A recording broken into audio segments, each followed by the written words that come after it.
Dragon's Lair, the fantasy adventure where you become a valiant knight on a quest to rescue the fair princess from the clutches of an evil dragon. What you're seeing is not the latest animated film coming soon to a theater near you. This is another animator's idea of what the cartoon of the future will look like and be used for. It's known as participatory video entertainment.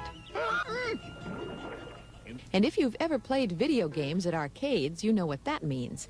But it's a remarkably beautiful video game called Dragon's Lair, and it's the creation of Don Bluth. It's the first arcade game to successfully combine a classical style of animation with computer technology. Lead on, adventurer. Your quest awaits. Both Disney's Tron, which is computer-generated, and Don Bluth's Dragon Lair, which still incorporates the animator's own hand in the actual drawings, are examples of state-of-the-art in cartoon.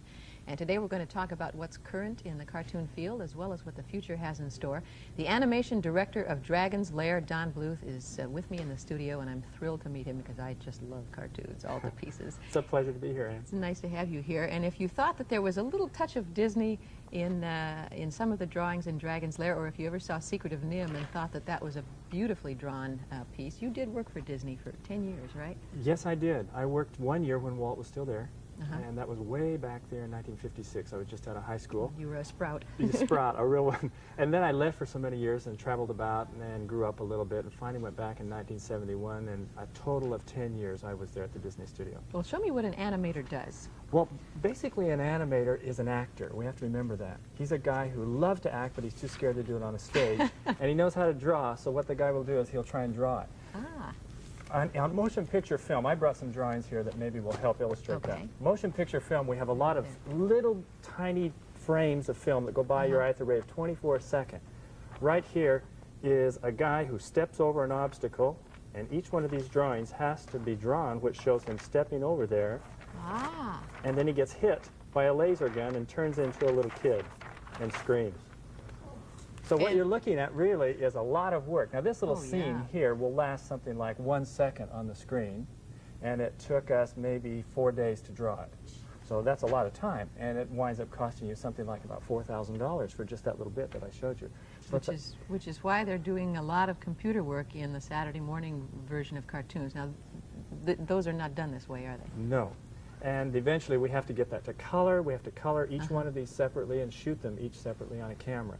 And the computer-generated animation, a lot of that is done with a lot of little numbers and mathematics, which I am terrible at, so I haven't gotten very involved in So that. you still do it by hand? I still do it by hand on cells. Now you do use a computer, though, in Dragon's Lair, but Yes, not to do the drawings. There's a special thing that we've just come up against that's the most wonderful thing. It's called a laser disc. And in Dragon's Lair, we put all of the animation onto a piece of film, then later we transferred it over to a laser disc. The laser disc has a capability called random access in which it can... There's a disc right now, by the way. Looks like a shiny record. Isn't it? It's sort of iridescent and silver, but is basically like a phonograph record, and this laser light can pinpoint any point on that disc in an instant. That allows us to design scenes, go to a scene that shows a threat, and then immediately go to a scene that shows the threat going away and then getting saved.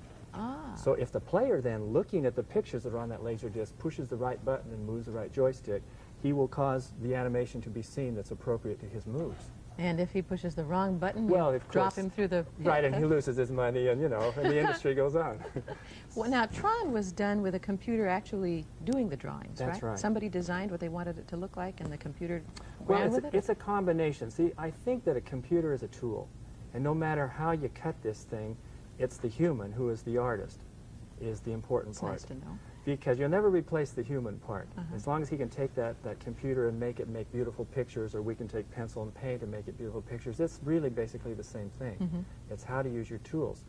And computer-generated is a beautiful look that has its own look.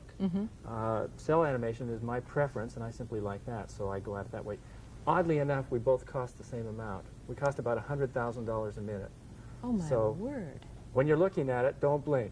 No, enjoy every precious frame. Yeah. What does the future hold? Is it going to be room for cell by cell in the future? The future. Yeah. The future is always up for grabs, but I would say that the future of animation is very bright and never been better because we have an enormous market right now for video arcade games, And Like they will be yours. done in a classical animation style. It seems that Japan has just dumped $150 million into making Laserdisc players because of Dragon's Lair. Is that right? And that means that probably the whole Laserdisc industry now will open up and you'll be able to have Laserdisc in your home. That means instruction, education, it means boy. the whole thing's going to happen. So And all because of you, could Don have been Bluth. better. Thank you for being here. Oh, It's Ann, a my delight pleasure. to meet you. And I hope you don't just do the video games, because Secret of NIMH was wonderful. I'll work it Do on another another one one. like that. Good, good. Glad to hear it. Paul.